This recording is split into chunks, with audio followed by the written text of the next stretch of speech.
Thank you, Robert. A few more of these presentations and you'll be able to do that by heart.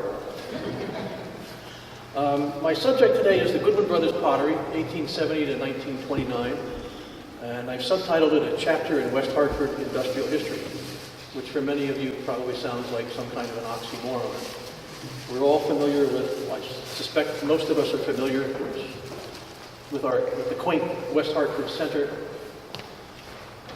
the upscale Blueback Square, West Farms Mall, all shopping and restaurant destinations. But there is another side to West Hartford that is not that well known. This is the Pratt & Whitney Machine Tool Company circa 1940, which existed until about the 1920s. This is Flatbush Avenue in West Hartford, and New Park runs along this way. The site is now occupied by the Home Depot and BJ's, but it was one of the first of the major industrial establishments in West Hartford. And I think it personifies the industrial side of West Hartford, most of which was located on this side of town in the Elmwood section of West Hartford. Perhaps the last remaining vestige of that is Colt's Manufacturing Company. It still exists on New Park Avenue in West Hartford in this industrial section. Now, the Goodwin Brothers Pottery took advantage of a natural deposit of clay, and the story actually begins about 12 to 15,000 years ago. With the last glacial period, this was the extent of the glacier as it passed over New England at that time. When it melted and retreated, it left behind what's known as Lake Hitchcock. This was named for a geologist, I believe, at the UMass at Amherst, who was the first one to really examine this and research it. But as it retreated, it left sediment behind, which became the clay deposits, many of which exist in the West Hartford area. This is what is most interest to us, the clay of economic value. And you can see where it starts along this area here in Newington, extends into West Hartford, into Hartford, and extends up parallel to the Connecticut River up into the Windsor area. Now this is about, in some places, this is 45 to 60 or 80 feet deep. And it was what the Goodwin brothers exploited in their pottery business for about 70 or 80 years. It also has given rise to numerous brick manufactories along this area. It extends all the way down to North Haven, Wallingford, Hamden area. There's a lot of brick manufactories that were located in that area.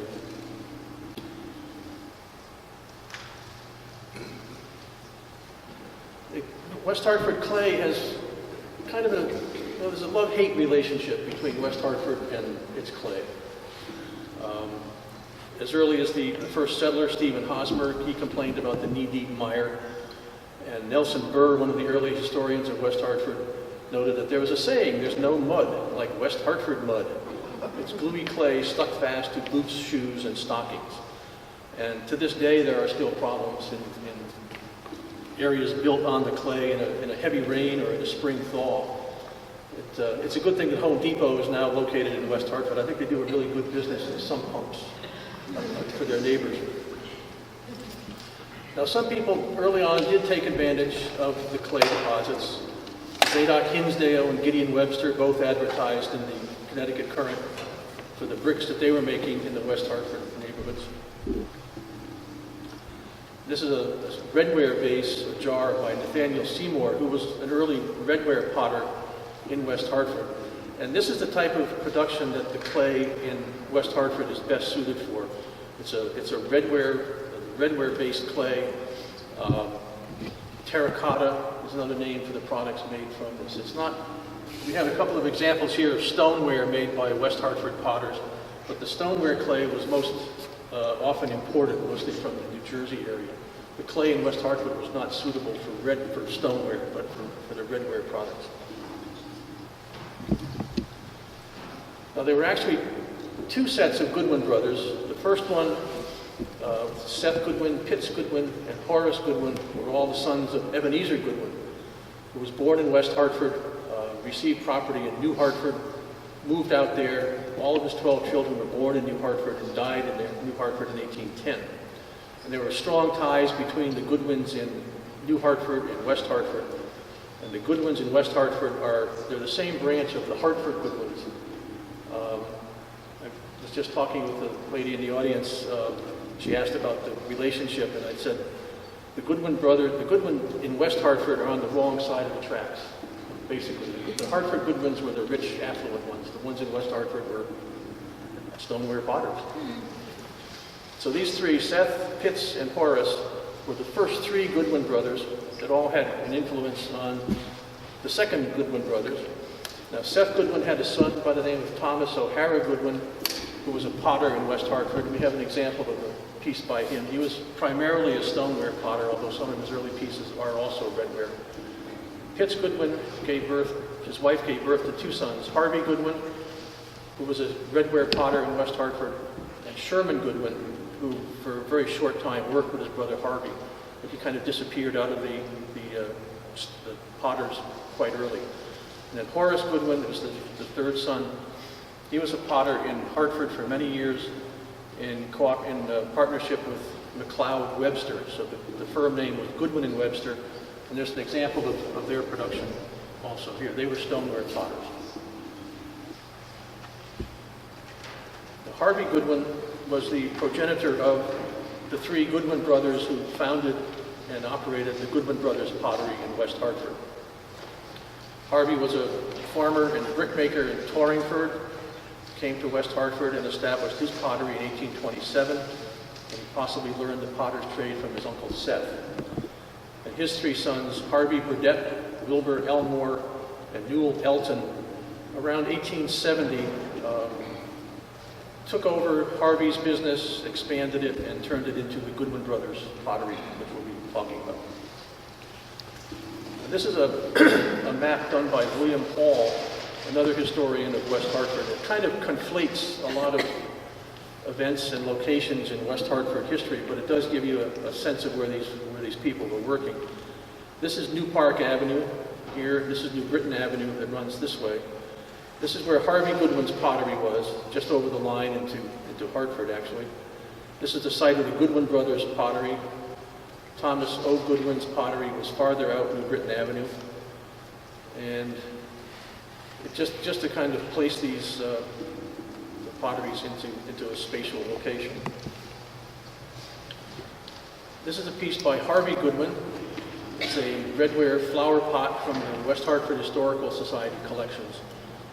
It's about 10 inches high, maybe about 8 inches in diameter. One of the very few marked pieces by Harvey Goodwin, but it's kind of the origins of the Goodwin Brothers pottery with Harvey Goodwin here. It's another piece. It's a marked soap dish from the Connecticut Historical Society collections.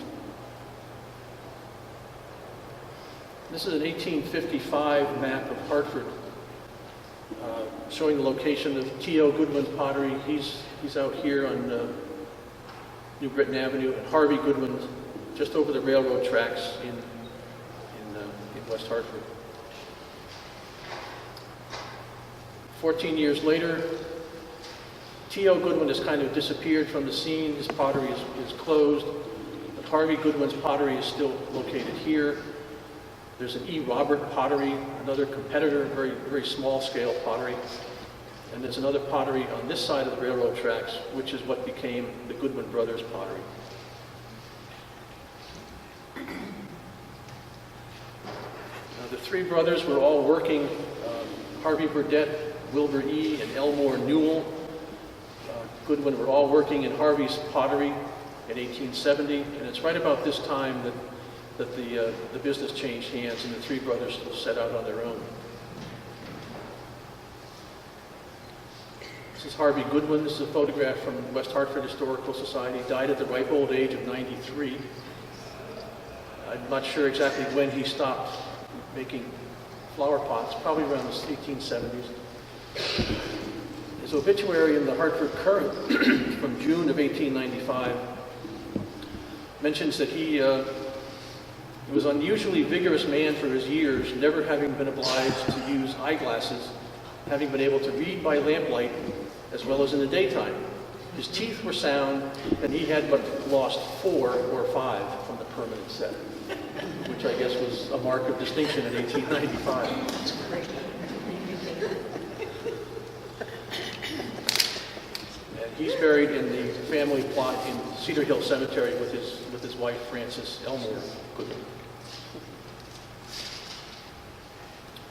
Now, around the 1870s, as I said, the 3 Goodwin brothers took over production, greatly expanded it.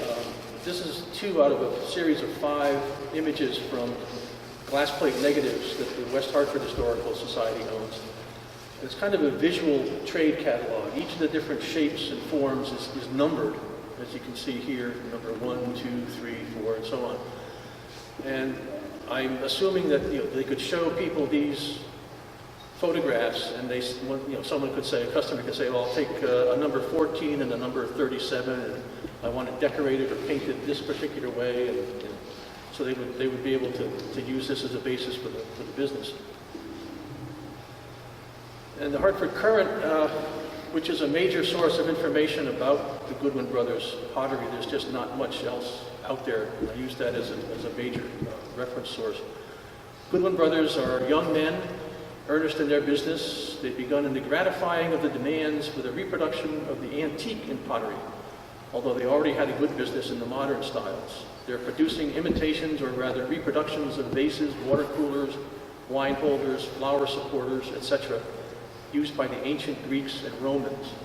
I think you can see that in some of these styles, especially this type here and these here, in addition to all the other forms.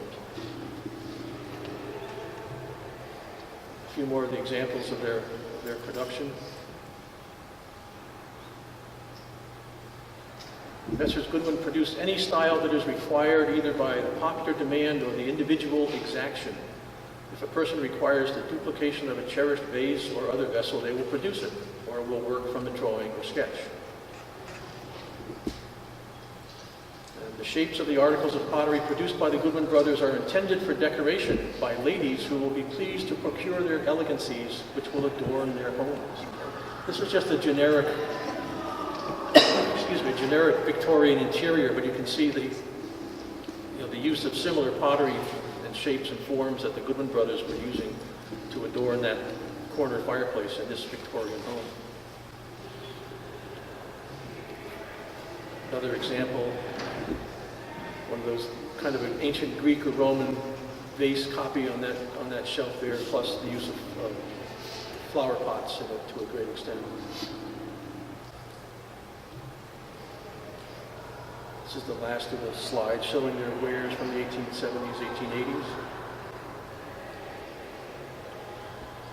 Now, if usefulness and elegance can be made to take the place of crudeness and coarseness, the Goodwin brothers of West Hartford have met that necessity.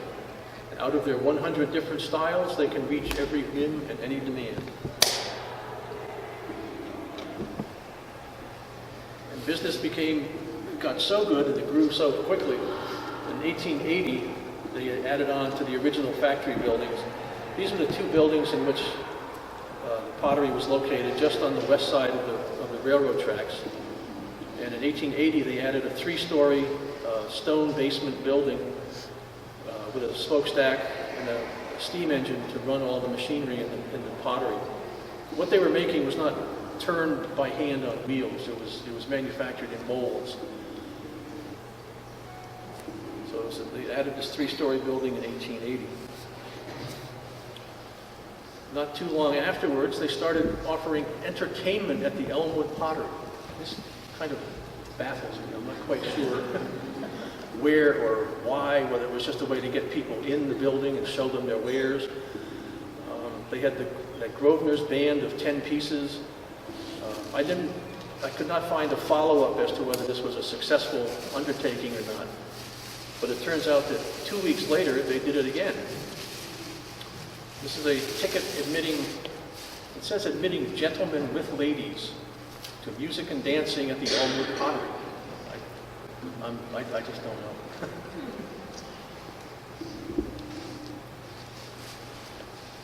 And in October of that same year, shortly after that entertainment, the Current noted that at this particular season, we have occasion to come in contact with flower pots, either in transplanting our choice bulbs and roots for the winter or in making purchases at the greenhouses for our home adornment. And the Goodwin brothers were right there at their terracotta works, as they're currently referred to them. Another, just a generic photograph. It will show you the extent to which some people would use flower pots and potted plants in their homes at this time. And some of the more affluent might have a home conservatory or greenhouse, which would demand a large number of flower pots, which the Goodwin brothers could probably cater to. West Hartford being West Hartford. Now in 1883, they came out with what I think is the only trade catalog they ever published. It's the only one I've ever seen. We have a copy in our collection. West Hartford Historical has one. And I think the third one is at the Winterthur Museum down in Delaware. But it was said to be an annual catalog, but as I said, it's the first and one and only that I've ever seen. But it gives a good idea of the production of the pottery during this time. The first 6 or 8 or 10 pages are touting their production of cuspidors, which comprise nearly 40% of the products listed. There are various shapes and decorations and different styles and sizes. What are those? No, I don't. You don't know what those are? Are they spittoons? Yes, cuspidor spittoons, yeah. And of course, the end user of cuspidors was not as elegant as the end user of their earlier forms. Typical local bar. Also used, they showed up in photographs of this well-appointed men's club in New Haven. Now I've looked at this guy in his chair and the location and the cuspidor. I can't tell, don't know whether that's his range. that's his comfort zone. If he's using it, he hasn't missed yet. There's nothing there, or whether it's just he just happened to sit in that chair with that cuspidor in front of him at that moment. But I'm sure they did get some good use, not only in men's clubs, but across the street in the state capitol, when both the Supreme Court room and the state library were located there. I've been here 32 years. I have not seen a cuspidor in the main reading room. Is that a conscious policy then? It's just another market for the types of wares that the Goodwin brothers were manufacturing. And that 1883 catalog also shows a wide variety of hanging baskets and flower pots. Each one has 3 or 4 different sizes. There's all sorts of different finishes. Some are painted, some are these rustic type. They're made to look like tree trunks and logs. Smoking paraphernalia. And they did make tobacco jars with a cover, a rustic one to perhaps go with that smoking set. They're also making umbrella stands of various sizes, a rustic version, which was very popular in the 1880s. And there's about 8 or 10 pages in the back of the catalog that lists different styles of iron flower pot brackets. And those were not made by the Goodwin brothers. I suspect they were probably made in one of the factories in Hartford or New Britain at the time. They were not products of the pottery. Now, an interesting piece that was produced at the Pottery in 1885 was a bust of General Ulysses Grant. I have an example of that here with the bronze bust that it was modeled on. Grant died in 1885, and Carl Gerhardt was a local sculptor. He had started as a draftsman in the Pratt & Whitney Machine Tool Company in Hartford. And he was touted as a self-trained sculptor. And he caught the eye of several friends of Mark Twain. Mark Twain saw his work, and somehow he was convinced to pay Gerhardt's and his wife's way to Paris for a year or so to study at the École des Beaux-Arts, where he perfected his sculpting technique. He had come back in 1885, again possibly through the offices of Mark Twain, who had been instrumental in getting Grant's memoirs published here at Hartford. Gerhardt got access to Grant, basically waiting for him to die so he could do the death mask. And based on that death mask, he did the bronze sculpture of Grant, and then worked out a relationship with, or a deal with the Goodwin brothers Pottery for them to make these terracotta busts. I've not seen too many of them. We have one here. West Hartford has one. I think Connecticut Historical has one. I'm not sure what the market was for these. A lot of them might have been sold to Grand Army and the Republic Post. Several of them come out of those places. But this is marked on the back. It's not a very, clear slide, but it says copyright by Carl Gerhardt, sculptor, produced only by Goodwin Brothers, Elmwood, Connecticut. It's kind of a, an off piece, not their usual production, but it's just an interesting survival. They continue to advertise Connecticut Business Directory, advertising their cuspidors, umbrella stands, flower pots at the Elmwood Pottery. This scene reminds me of some of the George Dury portraits, the winter scenes that were later popularized by the Travelers Insurance Company, the Currier and Ives prints that were done on the Dury portrait. Again, the Hartford Current, the Elmwood Pottery, one of the principal manufacturing industries of the town, established by the Goodwin brothers but a few years since, is busy filling orders for various useful and fancy articles, more than 40 different kinds, some of which are decorated in a very handsome and artistic manner. Cuspidors, smoking sets, umbrella stands, flower pots of endless variety and sizes. Many of the above in bronze or hand-painted are made very attractive. Over 70 workmen are employed. Steam power and machinery are used here as well. There's a later ad from Connecticut Business Directory, advertising jardiniers, umbrella stands, cuspidors. And by this time, they had also acquired a New York sales room. They had built right next to the railroad tracks in 1880, and it took a few years for them to get their own siding, but it was eventually put in. They were complaining that they had to load their pottery onto the back of horse-drawn wagons and carry it down to the Newington Depot, Newington Station, in order to be transshipped out of the state. And the Hartford Current also reported that most of their production was actually sent out of state, so a very small percentage of it was actually consumed locally.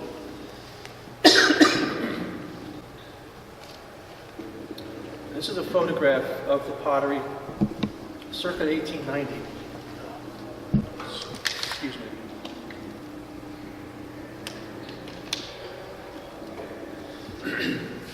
This shows the original two buildings of the factory. In the background is the 1880 building with the smokestack. And this is an office building that was erected in 1884. This is New Britain Avenue, which I guess to some people's mind has been improved since 1890. Or not. Or not. The office was put up in 1884, as I mentioned. I'm not sure, I've never been sure whether this was actually part of the pottery or not. I don't think it was, but there's a little bit more research to be done there. Mr. Corrigan? Yes. Is there any way of knowing whether any women were employed in the factory? I believe they were as decorators. One of the things I want to do is go back into the census and see who was actually working in West Hartford at the pottery and what their jobs were. We can get at it that way.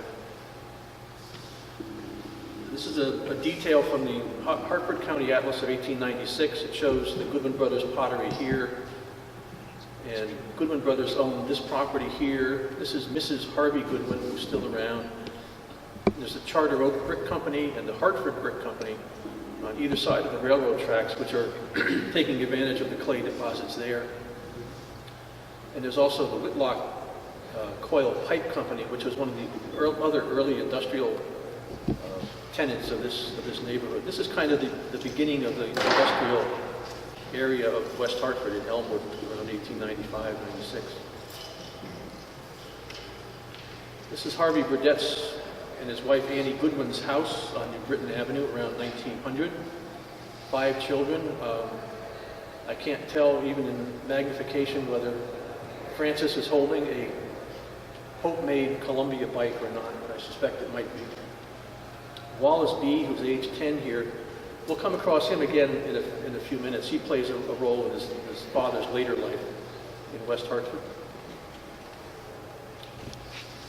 Edwin Barber in 1901 produced perhaps one of the first histories of pottery and porcelain in the United States.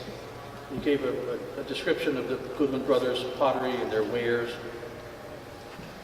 and that mentioned that they also have salesrooms in New York City.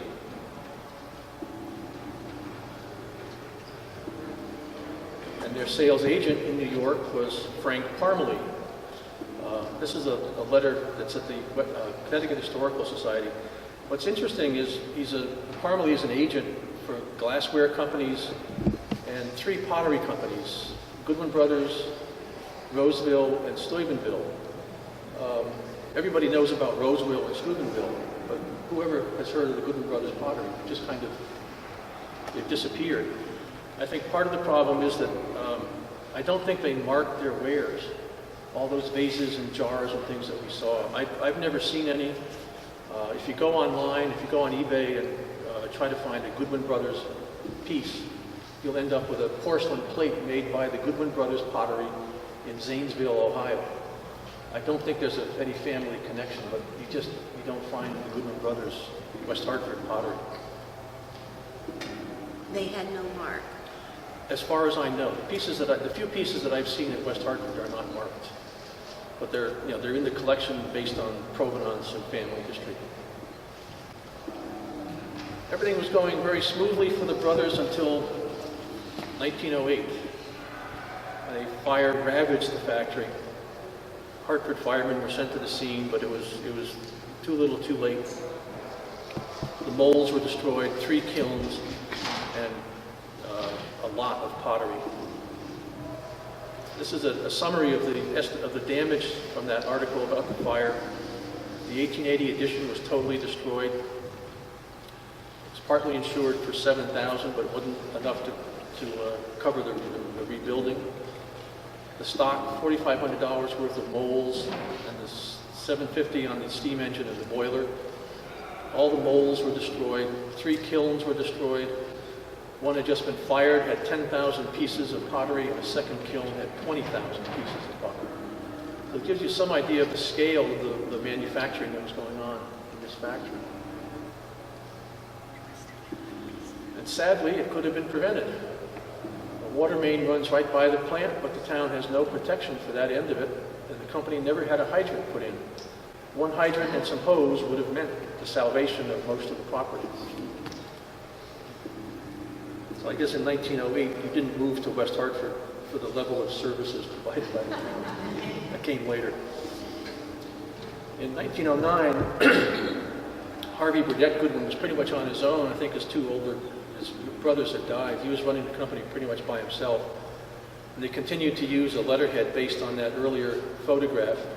It still shows the 1880 edition in 1909, which is no longer there. 1909, the Hartford and West Hartford Atlas shows the pottery minus the 1880 edition. We have the Whitlock Coil Pipe company, which has greatly expanded. And there's 2 other different brick companies, Park Brick and Phoenix Brick Company. Again, one on each side of the railroad tracks. Now, most accounts that I've seen of the Goodwin Brothers pottery say that it ended. The business just was totally, the factory was destroyed and the business ended in 1908. Barbara Austin of the Connecticut Historical Society brought this to my attention, a broadside, a price list from 1911 that shows the Goodwin Brothers, Harvey Burdett primarily, still manufacturing pottery. They call them Aztec vases. Pardon me. I have tried to figure out why they call them Aztec vases. I still have no idea. There was no Aztec revival. I mean, there wasn't a big discovery of an archaeological site with Aztec pottery that made the headlines. there was an attempt at this time to make the Southwest, New Mexico, and Arizona tourist destinations, but there wasn't any real, that I could tell, any Aztec revival kind of thing. But this was very interesting to me because while I was at the West Hartford Historical Society photographing their Goodwin Brothers pottery, I came across 6 or 8 or 10 pieces that I just couldn't place anywhere. Yet they didn't look like anything like the stoneware or the flower pots or anything. I just couldn't figure out where to place them. And Barbara brings this to my attention. And I looked at the forms and I looked at the photos of the pieces at West Hartford. This is what came to light. The broadside, the price list was just giving you the basic forms, and apparently you could have any kind of decoration or embellishment added to it that you wanted. You can see the basic form underneath the applied roses and the decoration here.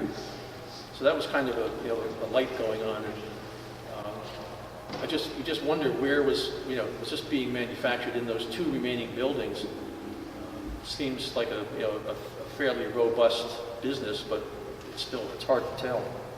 Mr. Corrigan? Yes. Were these considered low-fired?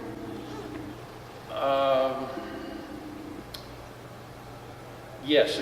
Well, compared to the stoneware was fired at a very high temperature, and the terracotta pieces were usually a lower temperature. I wondered how they would contain water if they were low-fired. Well, they were glazed. They were glazed. Yeah, on the outside.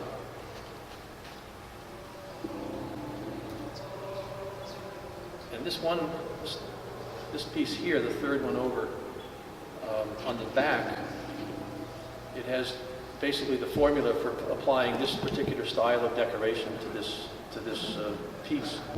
And I have to suspect that there were other patterns like this for different color schemes and combinations. But these are the only few that survived in West Hartford. And this is a jardinier. 2 examples from West Hartford Historical Society collections. These would be placed on the floor, and the flower pot would be placed in the large opening here. They're just a way to kind of dress up a flower pot rather than have it sitting out on the floor. These have little feet on the bottom, and there's a drainage hole in the center. 2 more examples from this period. Now, shortly after the Aztec vases were brought out, Harvey Goodwin started to sell off some of the property. He sold a section up to the Bennett Manufacturing Company from Massachusetts, and they erected a building here. If you're familiar with West Hartford, if you come down New Park Avenue, it dead ends at New Britain Avenue, right next to the Corner Pub restaurant. And this is directly across the street. I took this photo about a year ago. It's still pretty much the same as it was in about the 1920s. Again, in 1912, Goodwin Brothers Pottery sold off more parcels of land on the west side of the New York, New Haven, and Hartford Railroad. It's understood that this Pottery company of Hartford built a large warehouse for construction purposes and may go into the manufacture of concrete blocks or similar product. I don't know that they ever did that, but it's another indication of what was happening in Elmwood around the turn of the century. And this is probably the last gasp of the Goodwin brothers. This is from 1914, and it's a letter that Harvey Goodwin would have signed, sending out to his customers, reminding them that the spring season is coming and get your order in for flower pots before it's too late. We can guarantee delivery, but we have to have your order in on time. Again, if he'd sold off the property, I'm not sure whether he retained usage of one of the buildings with a kiln or if he was using another building somewhere else. This is a 1915 map showing the Goodwin Brothers Pottery Whitlock coil pipe. Abbott Ball Company, a ball bearing company, has also taken up residence there. The New Departure Manufacturing Company from Bristol was going to establish a branch office here.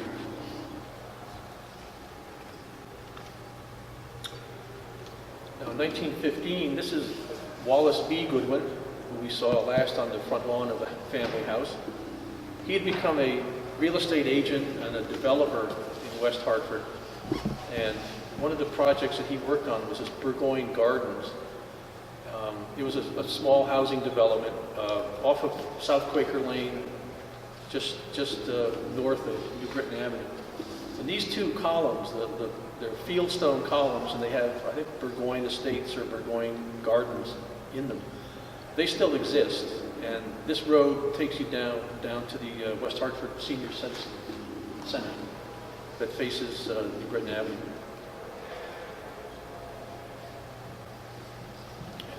Harvey Goodwin's obituary from 1929. He died on the same day that he was born, 84 years earlier. Said he had, almost up to his last illness, he'd enjoyed good health. Doesn't mention anything about how many teeth he had left like his father. During the latter part of his life, he was associated with his son, Wallace D Goodwin, in the real estate and insurance business. He's buried in the family plot along with his brother Newell and his wife Anne Bramley Goodwin in Cedar Hill. Now this is pretty much what remains of the Goodwin brothers' pottery. This is the photo we saw earlier of the office building from the 1880s, and it still exists. This is what it looks like today. Again, this is across the street from the Corner Pug restaurant. It's been moved. It's now at right angles to where it was before. This side is now the front facing New Britain Avenue. It was added on to, I spoke a while ago with the owner of this antique shop, and the building was used as a package store, a convenience store. Somebody added the addition, but the overhead door, it was a car repair place. It might have been a gas station at one point. It's now an antique shop. You can see over what was the center, the date of 1884, Goodwin Brothers, 1884. And these panels, I'm assuming, were terracotta decorations made and inserted into the wall when the building was put up in 1884.